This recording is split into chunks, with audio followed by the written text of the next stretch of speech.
This is the neighborhood that I grew up in. It's called Mozely Park. And it was mostly a white neighborhood that I didn't know about until I read this book recently by Tom West called White Flight. And it's all about my father wanting to build a house here. And the neighborhood association, Mozely Park Neighborhood Association came to him and said, don't build your house here. The Mozely Park Neighborhood Association was named for the Mozely Park, which is about a half a mile west on MLK, 1500 block of MLK. Okay. Now, it was called Mozely Drive, then 1500 block of Mozely Drive. And it was a park that was all white, for whites only. And Washington Park was about a mile up the street near Washington High School, and it was for blacks. So all the stuff was designated by race back then in the segregated days. But by the time I was old enough to go to swim in Mozely Park, it was desegregated because the white folk just left. And so they turned it into a designated black park. When I was younger in the neighborhood, we used to play outside, throwing statues and red light, green light, and all those, summertime hopscotch. We did roller skating. It wasn't very good. Okay. But we did, and bicycles. We had our bicycles, so we had fun outside in the summertime. It was good.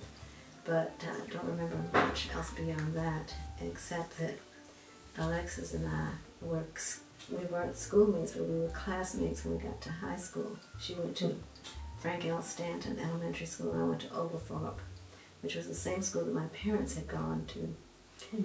And Oglethorpe, at the time, it was private when they started there, and when they finished there. When I started, it was private. But the public school system built a brand new school behind it, called it Oglethorpe, and hired all the teachers to prevent desegregation, I think. As they said, if they give them a new school, they won't want to come to school with us. So that was method in their madness, but we ended up going there. I have a picture of my parents, the whole school out front on the steps, and my dad got them to take another picture, the same picture before the school closed in 1958. We went to church, we went to First Congregational Church, which is a downtown church at Cortland and Houston Street. And now it's called Cortland and Dobbs, John Wesley Dobbs. He was Mayor Jackson's grandfather. He was called mayor of Auburn Avenue because he was such a civic-minded person. And he pulled together with my great uncle, who was running the newspaper at the time in the late 30s and 40s, to get people to register to vote, and had a bipartisan voters league. And it was an amazing time.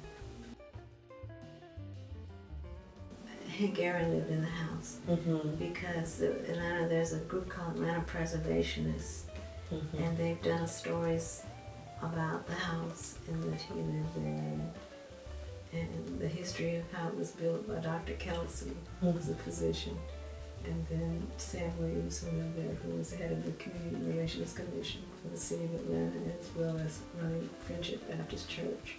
So all of that has been recorded, and people do know. And the couple that finally bought the house, we invited them over for dinner so they could be welcome to the neighborhood, sort of, even though that neighborhood is called Hunter Hills on the north side of MLK. All of our next door neighbors were black. Mr. Green, and he was the chairman of the board of Atlanta Life. Next door was Mrs. Cooper. She was one of the first black social workers. And on the corner next to her was Dean McFeeters from Clark College. And Mrs. McFeeters, she was the first black public librarian, his wife. They lived on the corner down there. So we were surrounded. Across the street was May Wanda Michael. Her dad worked for the post office, and it was just, it was all black people. It was just normal, and I thought everybody was smart.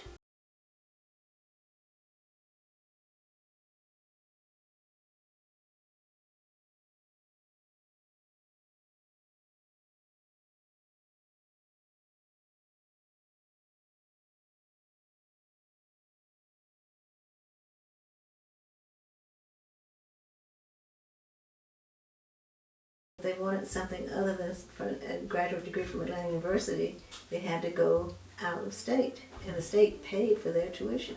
So they had PhDs from Columbia University, Chicago, Berkeley, all over the country, all the top schools, right? And it was amazing. So all my teachers were just brilliant in high school. Because we don't want your kind here. And he said, I'm so sorry about that. I'm going to build my house here. And they said, well, if you have to build your house here, turn it so that it faces Chappell Road. Because the street used to be named Hunter Street, and Chappell Road had changed to Mozely Drive. And they said, well, just don't let it face Mozley Place, because we don't want it to face Mozley Place. He said, I'm so sorry, we're going to face Mozley Place. And at the time, his was the first house built on this block. And so that's why they said, turn it to face Chappell Road, because there is another house on the corner from us now. And he said, I'm sorry you don't like it. He said, but I know that a lot of soldiers, GIs, who would love to buy a house here if you don't want to live here anymore. And so after that, the black real estate people, they were called realtors. They could not be called realtors. They were called realtors at the time. They used to represent black people finding homes, and they had moved so far west because the east side was all full, which was the first designated black neighborhood for black people. But after World War II, they started coming west. And after Washington High School was built, they started moving west. And wow. So that was how I found out that this house was a blockbuster house. They used to call it that when black people would move in and all the white people would leave. They would call that blockbusting. And I didn't know that until the 60s when they moved out further southwest, Peyton Road, where they had Ivan Allen put up a bridge across the street. You didn't want people to go past Peyton Road because black people were trying to move in and white folk didn't want them to come. So it was kind of crazy. Shortly after we moved in here, I don't remember how, it must have been 1952 or 54, he went to Nashville to play in the U.S. Open chess tournament so he could get a rating. And while he was gone, somebody shot through this window in the dining room, and it went straight through to the wall. And they weren't happy with us living here because they didn't want us here. And I didn't even understand what was going on at that point. But he also got his rating, and when he got to the tournament, he was at the Peabody Hotel. They didn't want to let him stay in the hotel. So the guy who was in charge of the tournament said, well, if he can't play, we're going to all leave. So the guy went, whoa, whoa, whoa, whoa, we can't go. My dad said, I came to play chess. So he did, and he, all these rules about what he couldn't do, where he couldn't go, where he couldn't be. So he said, I came to play chess. And so he did, and that was how we ended up seeing the world, was going with him to play chess. And in the summertime, we'd go to New York almost every summer, and we'd stay with friends or relatives, and he'd play chess down on 42nd Street. It's a big place where a lot of the people just hung out and played, particularly the professional chess players who had the highest ratings. So he got really good, and he finally got an expert rating, was his rating, which was really good. He used to play tournaments and stuff for students at Washington High School. He played 20 at a time and beat them all. Oh, man. Just walk around, the table and play with them. And I played too until I got old enough to say I don't want to play anymore. So I was about 12 years old. And I remember in high school I couldn't get on the telephone because he was on the phone playing chess. He played chess on the phone, he played chess in the car, he played anywhere. And so he really was into it. Oh, wow. In fact, Ebony Magazine did a profile on him as, what was it called, chess champion. Despite restrictions, something like that. And I thought it was wonderful. It was like 4 pages of pictures and story about him playing chess against all these different odds. And Sidney Poitier was on the cover of the magazine in 1959. Maybe issued. I think I have a picture of that, or we have an old copy of them. I think there's some regentrification going on around here. And people are moving into the neighborhood and redoing the houses. My music teacher used to live up the street, And now a young couple live there. She's getting her PhD from Emory, and her husband is working for some company. And they are very young, but they're renovating that house and moved into the neighborhood. She's the secretary of the neighborhood association. He's like the treasurer of the CNPU chief or something like that. So they're quite involved, young black couple. And on the corner of Mrs. McFeeder's house is a young professional who does traveling. He does marketing for a big company. And he bought that house about 10, 15 years ago. And he's fixed it up and, renovating it. So it's just a lot of in transition and stuff, the new generations of folk living in. But there are one or two white people who are on Mozely Place now and in the neighborhood, but I don't know. The people who bought the house that I used to live in was Billy Aaron's. It's a young white couple that lives in there now. They bought it from someone else. I think it sold twice after we sold it. Well, I've been in Atlanta most of my life. Okay. I went away to college, went to New York City to Barnard College, which is women's undergrad. And I went away because they had a real easy application, and I got a scholarship, and my counselors advised me to explore, go away.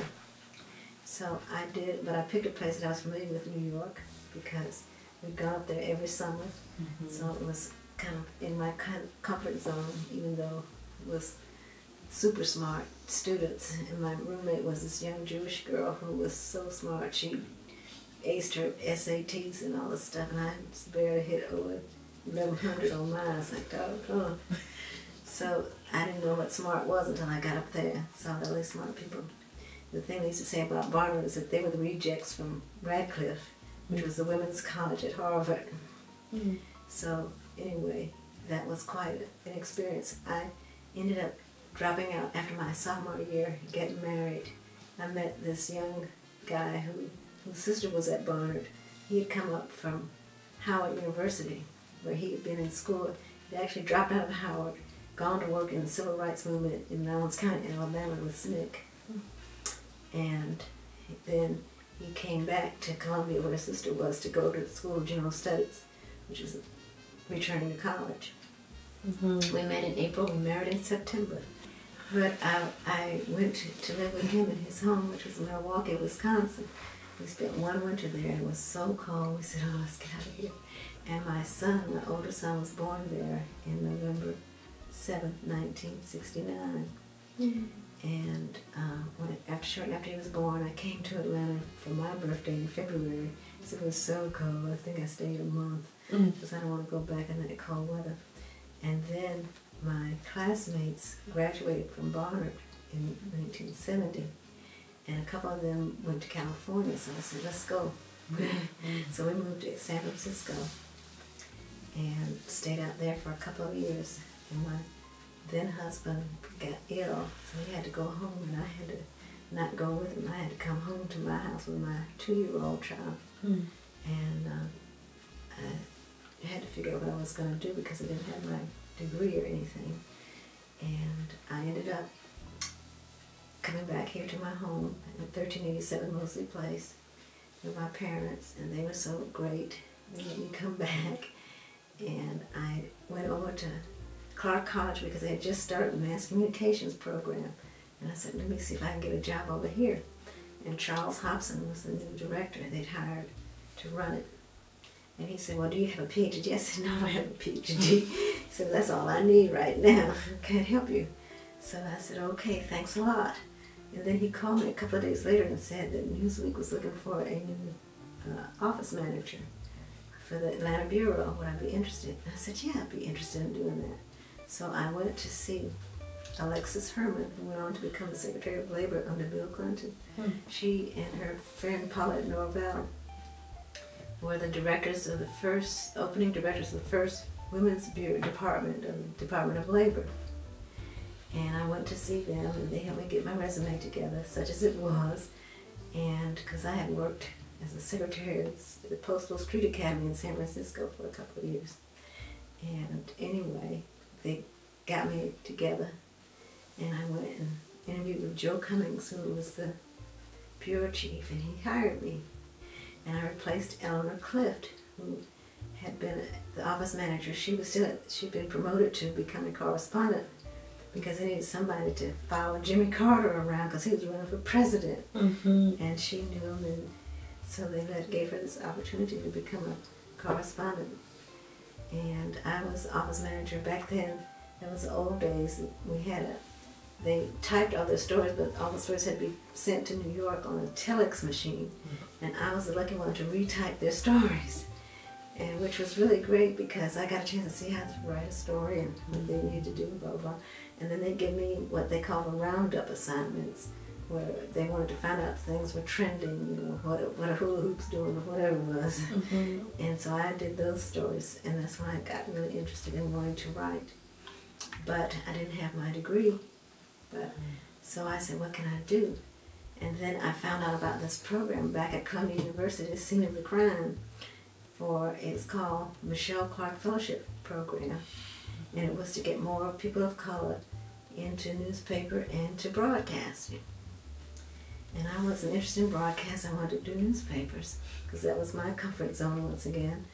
And I got accepted to that program in 1974. It was a summer program.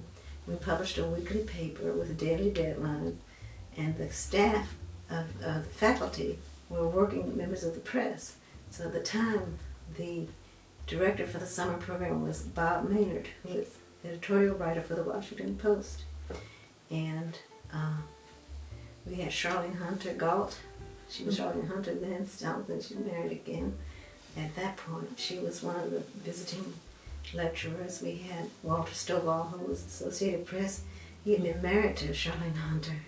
He was a white guy from the University of Georgia that they met when she was a student there, one of the first black students at UGA.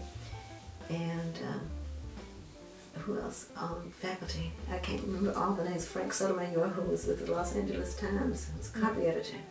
He was on the faculty. Nancy Maynard, who was married to Bob. They were married then, but she was Nancy Hicks Maynard. She was at the New York Times as a reporter at the time. So we had all kinds of people there who were doing amazing things. And they taught us how to meet daily deadlines. And they helped us get a job. Most importantly. Yeah, most importantly. Right. And that was in 1974. When I completed that program, I came back to Atlanta. I had just gotten married for the second time to David Reeves, who was just retired from the Marine Corps. He had been a lieutenant, and he'd been in Vietnam and all this stuff, and he was mustering out as a captain, and he was trying to figure out what he was going to do. So we decided, we met in 72, I think, when I first got back to Atlanta, after I left my husband, who was ill and had to go back home, and I came back home with my baby. So after I finished the summer program, I got hired at the Atlanta Constitution as a reporter. So I was excited to break that barrier, and I was well ready and trained with a course they call Politics of the Newsroom, talking about how you talk to ignorant white people who don't know any better about what they're talking about. The one thing that I would share would be that it's about community and about people supporting each other and working together to make it a better place. And that's what I'd like for people to know about Mozely Park and the black community in general, particularly in the South. It's a real community-minded thing that is carried over from being the days of being outcasts and being separated from the larger community. We've had to stick together to make the changes that were necessary to make the world a better place for us and for everybody.